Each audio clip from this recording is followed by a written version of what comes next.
juróom-ñaari waxtu ci ngoon xibaaru marax yi li ci gën a fës teñ na mu ko jukki rek procès Adji Sarr Ousmane Sonko ñu dàkkandiko ba talaata bi ñu dëgmal seen ay avocat nag maanaam ñi leen di layal yéey nañu yàbbi ci boobule mbir di ngeen leen dégg ci biir xibaar yi. boobule processage ci wàccaay bi rek indi ay jàppante diggante takk der yi ak ñi farak njiital Pastef ba tax rek lu toll ci ñetti nit ñàkk seen bakkan ñi ci mujj nag di ñaari doomu aadama kenn ki di Papa Amadou Keita fekk ba ca diwaanu Kër Mbay Fall fi ci Ndakaaru ay atam toll ci fukk ak ñaar keneen ki nag ca Nema 2 ca Ziguinchor la dëkk waaye jotaguñ ko identifié communiqué bi si jëwriñ ji ñu dénk wàllum biir réew amal ki ñu ko jàngatal di Cheikh Tidiane Thiam. ca jooju jamono waa groupe facilitation ñoom naka la ñuy def ba jàmb sax ci réew mi ñoom nag ñu ngi siy woo ñi nga xamante nag ñoo nekk ci langu politique bi naka noonu ña fare ci diine ji ngir rek jàmm sax ci réew bu Sénégal. jullitu Sénégal yi moom yeewoo naqar rawatina waa famille Kunta ak génn àdduna xalifu général bu Ndiassane Cheikh Al Becaye Kunta moom nag def na ko niki tey si suba dinañ si dikk nu mu gën a yaatoo ci biir xibaar yi mbokk yi lii lépp ab tënk la nees ki suñu yaatal. xalifu général bu Ndiassane Cheikh Al Becaye Kunta wuy ji boromam niki tey ay atam toll woon ci juróom-ñett fukk ak juróom-ñeent moom nag mu ngi làkku ginnaaw abu feebar bu yàgg bu ko tëraloon moom mi le di juróom-ñaareelu xalifu famille Kunta yu mu ngi toog ci xilaafa bi ginnaaw génnu àdduna El Hadji Maam bu Mamadou Kunta ci samay kàddu M7 TV di jaale famille Kunta bi naka noonu ñi nga xamante ne ñoo di julli ji nekk ci Sénégal ak ci àdduna wërngal képp. maa ngi leen ko doon junj ci bopp xibaar yi niki tey nag ñu doon amal procès Adji Sarr ak Ousmane Sonko bire procès sax ñu mujjee ko dàq ni rek ba talaata bi ñu dëgmal ba tax ñi nga xamante ne ñoo di layal Adji Sarr di wax ne seen ab client pare na ngir jàkkaarloo ko njiital Pastef Me El Hadji Diouf yëkkati na ay kaddu ginnaaw bi ñu dàqee bile procès ñu teewlu ko ci micro Ibrahima Mansali Aline Badara Ndiaye. tey xam ngeen ne amoon na juróom-ñeent atte yoo doon am 9 affaires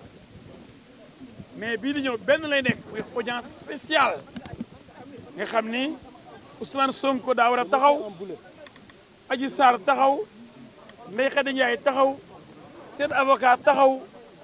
ku mën sa morom duma yéen ñëpp journalistes yi ngeen toog di seetaan sénégalais yi di déglu xam fan dëgg gi féetee waaye liñ seetlu tey mooy am na ko daw bëre bi ku ñuy wax Ousmane Sonko nee na moom du ñëw xëy na moo tax mu xam lu tax du ñëw ndax dama fa ne fi mbax na nekkee benn bu dee da nga am say preuve wala say jumtukaay yoo war a indi ba tax ki atte xam ni yow liñ la waxal amul da ngay yàkkamtee ñëw waxoon na ko sax moom waaye tey ji li gis mooy Adji Sarr moo yàkkamti ka demoon daa yàkkamti ne tey moom daw na kii ñëw gis ngeen ko tey yéen jëpp journaliste yi xam ngeen ne dossier criminel kenn du koy flagrant délit ndax dañu bëgg di gëstuwaat bii mën na ñaari at ak genn wàll depuis mars 2021 nga am avocat parce que amuñ droit enquête la instruction juge d'instruction amul droit oo nit te amul avocat boo amul avocat gouvernement bi moo koy fayal avocat ndax dafa garaaw liñ ko jiiñ dafa war a am avocat waa avocat yooyu ñaari at ak genn wàll ñëw taxaw ci kanamu tribunal bi naan 8 jours dafa sori dañu bëgg ñu mel ñu délai yu gën a bëri ndax affaire bi daa bëri ay këyit daa bëri ay këyit président bi renvoyé na ko ba pare ñoom ñoo nañ yokk 8 jours yi ma ne waaw ñaari at ak genn wàll nga nekk ci dossier ci laaj ñu yokkaat ci ay bis pour nga gën a xoolaat yow ko yeb yéen Adji Sarr bi ngeen gis tey ak jaagar-jaagaram ak ni ma kontaanee ànd ak avocat bi ngeen xam nga ne ragal kenn de xam ngeen ni ki ko dar ki ko wër ak moom ci boppam am na fulle am na fayda xam na li muy wax ñeme na li muy wax waaw ma ni ki ñemewul kay laajal ko moom ndax moom moo xëy na moo mënul ñëw waaye ki ñëw kay nag ki ñëwul kay ngay laaj ndax moom lu ko dal ba ñëwul ndax ñeme na dafa feebar ndax dina retenir devant El Hadji Diouf waaye bu leen di avocat bu leen di Adji Sarr moom ndax mën na taxaw ci kanamu tribunal bi Adji Sarr pare na démb tey soog a ñëw ginnaaw maître El Hadji Diouf mi layal Adji Sarr ñiy layal Ousmane Sonko nag teewoon nañ ca boobu les procès ginnaaw bi ñu dàqee bi les procès sax ñoom yëkkati nañ ay kàddu di wax ne rek li tax seen ab client ñëwul ca boobu les procès moo di rek dafa daal di jotul rek benn convocation di këyit bu koy xamale nag war na teew ca boobu les atte ñu teewlu ki nga xamante ne nii moo di maître Khoureychi Ba ak maître Joseph Ndione ba léegi ci micro Ibrahima Mansali Aline Badara Ndiaye. ñi yore dëkk bi ñoo war a organiser conditions yi de sorte que doomu aadama bu yeewoo Sénégal say àq ak say yelleef ñu respecté ko li gën a important ci doomu aadama du lekk naan tëdd nelaw mais sa liberté dem ak ñëw sa liberté xalaat wax et surtout bu dee dañuy dem ba di la dugal ci ay mbiru justice ñu assurer la li ñuy wax les conditions d'un procès équitable. Honorable député, honorable président de parti, candidat à une élection présidentielle à laquelle am na chance yëpp pour terminer en tête mënuñu comprendre ak doomu aadama yi topp ci moom ak ñi ko gëm ak ñi ko yaakaar ñu koy toroxal lii bi ñu toll nii avocat yi fi nekk daañ leen wax yeneen élément man sama intervention foofu rek laa ko bëgg a yemale Ousmane Sonko ñëwulee c'est la faute du gouvernement et des autorités bu ñu assuré woon les conditions mu ñëw waxatuñ ko sax parce que moom ñëw ñu atte ko dëgg feeñ loolu rek la bëgg ñun tam loolu lañ bëgg léegi mu def ñetti at ci loolu lañ nekk waaw donc c'est normal ñu tuumaal ko fii nag la ñuy raxasee tuuma wala la ñuy ne tuuma bi dëgg la mais boo fi ñëw da ngay ñëw comme citoyen libre ñibbi comme citoyen libre mais mbir mi ñaaw na salte na ruslu na parce que ak dër ñu ngi ñuy reetaan te loolu dafa doy ku dul naa fekk nag war nga mën constater loolu bu fi Sonko ñëwulee c'est parce que d'abord jotul convocation loolu daañu ci expliquer ñuy wax mais aussi conditions yi pour mu ñëw dem na ba mais Sonko dafa am ay mbokk dafa am ay yaayam mu ngi dund waajuram bu jigéen frère am yaa ngi fi sœuram yi doomam yi ñu gis ñuy toroxal seen papa seen doom depuis tout ce temps là ba tey ji dem nañu ba ñu gën a modéré parce que ban ci laa bokk nous sommes des hommes modérés parce que lu nekk gis nañ ko suñu àdduna mais dem nañu ba tiital ko. juge bi ci boppam moo def ce qu'on appelle un renvoi d'office maanaam juge bi ci boppam moom moo décidé ci li ko yàlla may pouvoir bi ko may pour que mu dàq affaire bi en vertu de l'article 246 parce que démb la interroger parce que ci procédure bi ñi nga xam ne dañ leen di topp dañ leen di laaj dañ leen di interroger loolu la def ak Ndeye Khady démb mais mënu ko woon atte tey parce que entre bés bi mu ko dégloo ak bés bi atte bi war a am lu mu tuut war na am ñetti fan donc puisque loolu observé wuñu ko loolu moom moo tax ñu dàq procès bi donc procès bi dañ ko dàq parce que juge bi ci boppam moo ko décidé pour que ñu respecter procédure bi daf ko dàq à huitaine maanaam ci semaine ci juróom ñetti fan donc le 23 s'il plaît à Dieu donc dinañu ñëwaat fii. ci bile procès sax la ñuy desandi jëm ci wàllum viol ak menace de mort ñu dàkkandikoo ba talaata bi ñu dëgmal ñaar fukki fan ak ñett ci weeru mai ci ab audience spéciale ki nga xamante nag moo di Adji Sarr moom teewoon na ca boobule procès ki nga xamante nag moo fa tegul tànkam di njiital Pastef Ousmane Sonko moom sax ñenn ci ñu koy layal ca réew bu France rek ca Paris amaloon nañ démb ab waxtaan ak taskatu xibaar yi. Ibrahima Mansali dikkal nañu ci ñu mu gën a yaatoo ci coowal boobu le mbir. procès présumé viol bi doon dox diggante Ousmane Sonko bi jiite parti bi di Pastef ak Adji Sarr ex masseuse niki tey ci palais de justice bu Dakar ñu daal di koy renvoyé ci audience spéciale séance boobule sax daanaka parti défense bi di Ousmane Sonko teewul ci boobule rencontre ndaxte jamono jile sax mi ngi fële ci Ziguinchor wante nag ay awakaam ñëw nañu teew ci boobule ndaje ci beneen wàll wa partie civile bi di Adji Sarr ak ay avocat teew nañu ci procès boobule niki démb veille procès boobule sax daanaka ay manifestation yu bëri nemmeeku nañ ko ci localité yu bëri fii ci Sénégal rawatina fii ci Ndakaaru ak Ziguinchor mu daal di jul dégâts yu matériel yu bëri te ñetti nit daal di cee ñàkk seeni bakkan. Hippolyte Ndeye mi nekkoon juge de la séance mu daal di koy renvoyé ñaari fukki fan ak juróom-ñett ci weeru mai bi ñu nekk daal di koy renvoyé en audience spéciale. mu ngi sukkandikoo ci Hippolyte Ndeye renvoi wu procès boobule li ko sabab bokk na ci Ndeye Khady Ndiaye mi nga xamante ne ni ki démb amaloon na lii di interrogatoire ci kanam greffe bi te ci condition yooyu le daanaka mënuñu fexe ba amal ay débat ndaxte bés yi tuuti na lool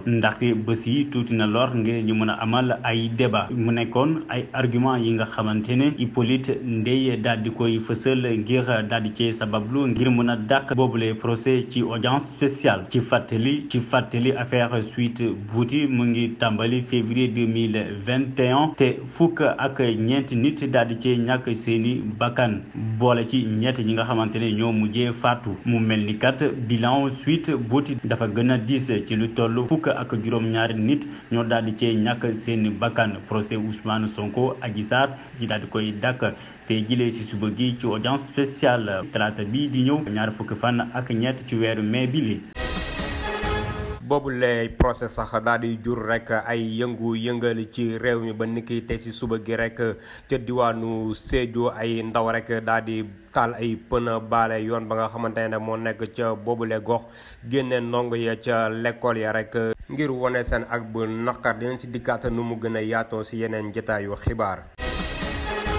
yooyu lay jàppante sax jur yeneen ñaari bakkan yu rot fekkee rek bi nga xamante ni moo bu njëkk a am ca diwaanu Ziguinchor di ab policier bu doon wuyoo ci turu Xasim Jeeju yeneen ñaari bakkan yu rot nag bu ñu sukkandikoo ci communiqué bi nga xamante ni jëriñ ji ñu dénk wàllum biir réew daal dina ko amal Antoine Félix Diome mu ngi xam ne nag kenn ki nag mu ngi dëkk ca diwaanu Kër Mbay Fall fii ci Ndakaaru keneen ka ca Néma ca Ziguinchor la fekk baax liste boobu nag daal di rek yokk jëm ci ñett ba tax suñu ndaw di Cheikh Tidiane Thiam indi nañu ci ay jàngat ñu seetaan. yeneen bakkanu doomu aadama dolleeku na ci lim bi jot a faatu ci jàmmarloo yi tolloog ñetti bakkan ci fukki fan ak juróom ci weeru mai bi jëwriñ ji ñu dénk kaaraange biir réew mi di Antoine Félix Diome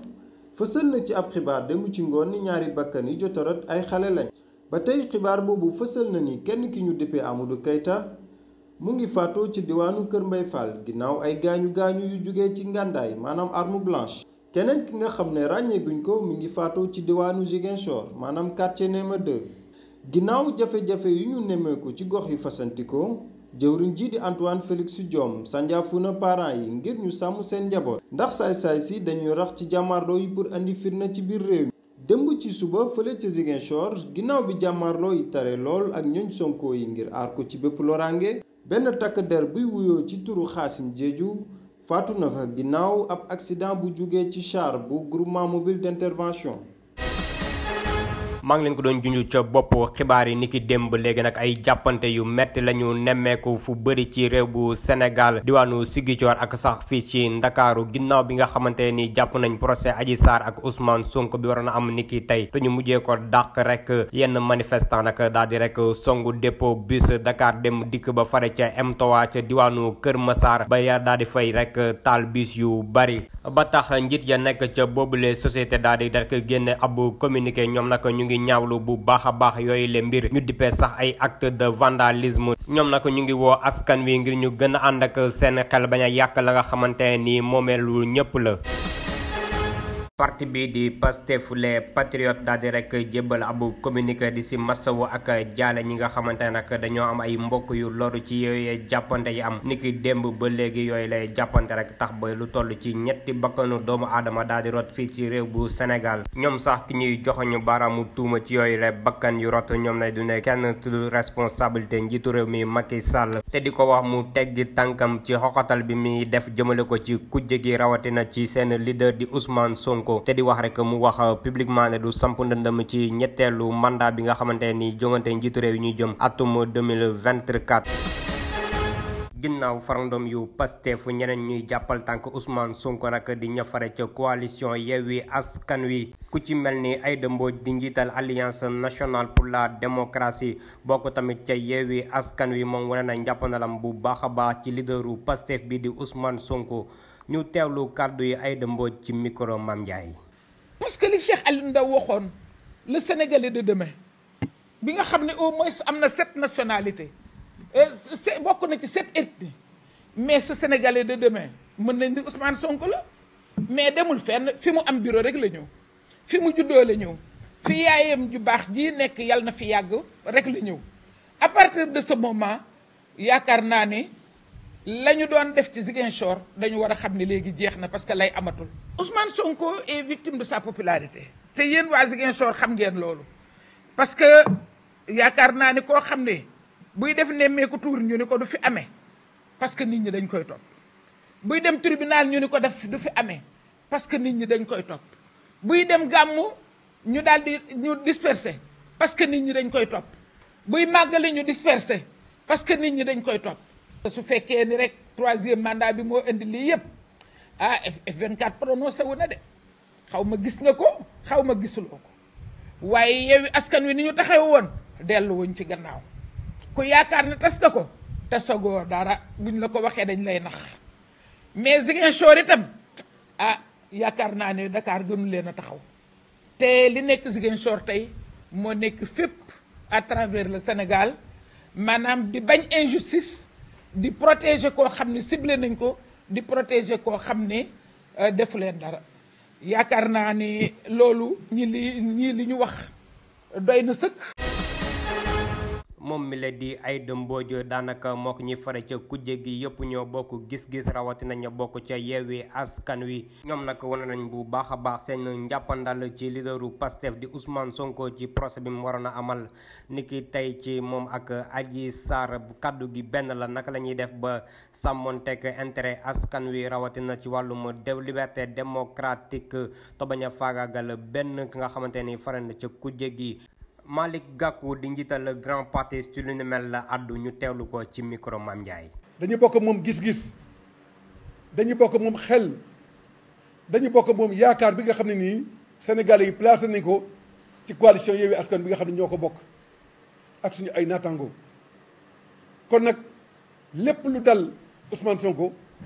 dal na ci kaw présidente Aïda Mbodj mii nga xam ne ni mooy yaayam dal na ci kaw Cheikh Tidiane Dièye mii son frère dal na ci président Birame Souleye Diop bi nga xam ne nii moo fi jëmmal parti Pastef dal na ci sama kaw man mii Malick Gakou waaye dal na ci coalition Yewwi Askan bi yëpp dal na ci F24 yëpp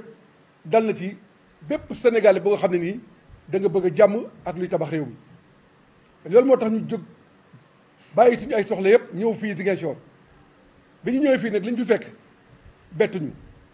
ku xam Casamance xam ne dëkku bañkat la ñu ngi gërëm waa F24 yëpp parce que xam nañ ne ku nekk ci ñoom boo sañoon tey ji nga toog fii li ñuy def nga def ko waaye nag liggéey bi il faut que ñuy def lii ñeneen def leneen délégation bi nga xam ne nag yaayam muy Adja Aïda Mbodj la Linguère moo ko giite dañ ci kontaan ndaxte bi ñu duggee fii démb Ziguinchor yëpp ñoo riir di ko wax yaay Ousmane Sonko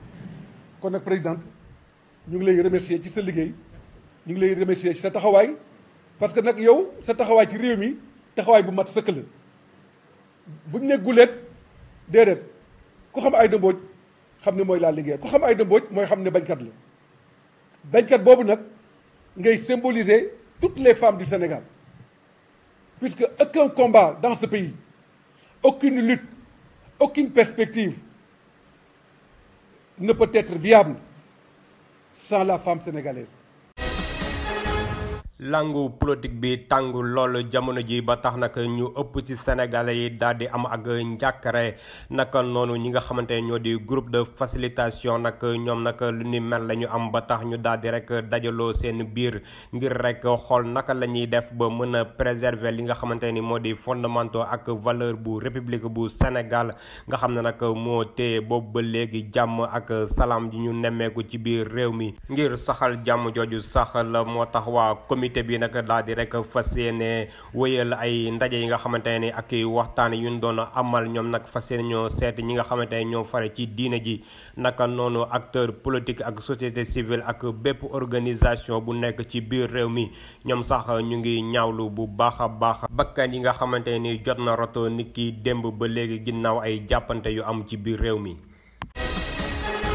ca jooju jamono moom ña fare ca coalition Benno Bokk Yaakaar ca département bu Bignona li ñu rek di woote mooy ab ndajaloo ngir gën a yokk doole seen ab coalition. ñoom nag li ñu jàpp mooy waxtu yi le temb dañoo war a fexe naka lañ gën a mën a dajaloowee ngir rek li leen daloon ca élection législative ya maanaam falum député ya ñaar fan ak benn ci weerum juillet 2022 mu bañ leen a dal ci élection présidentielle yi ñu dëgmal. Moustapha Lo Diatta di ab responsable politique Benno Bokk Yaakaar ca diwaanu Bignona duna ci micro Mame Ndiaye. ni ñuy am mbégte tey ñun famille Benno Bokk Yaakaar département de Bignona ci jiit suñu ministre Abdoulaye Badji di woote réunion bi pour ñu lëkkaloo ci wàllu élection bu ñu jógee mooy élection député yi gis nañ ne après donc évidemment bilan bi ñu def diagnostic que daanu nañu mais daanu métti dafa mel ni pratiquement 27% lu ñu am ci département de Bignona et le PASTEF pratiquement ñoom pratiquement 70%. donc il est temps que pour ñun ñu taxaw tem ñu liggéey ku nekk goxam ku nekk responsabilité am pour que vraiment ñu mun a renverser tendance bi parce que ñun yaakaar nañu que mun nañu renverser tendance bi